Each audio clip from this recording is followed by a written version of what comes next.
Ito po ang market ng Bologna Central. Kita nyo yan. Yan. Ang mga pagkain po nila ay mga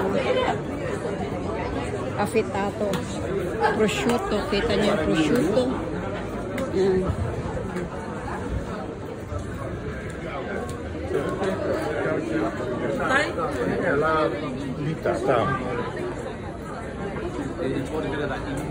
Yan.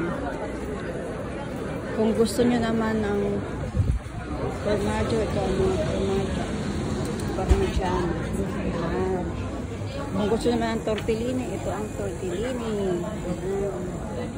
Bandami. Ito naman, fruits and vegetables. Marami silang vegetables dyan. Dito kami pupunta.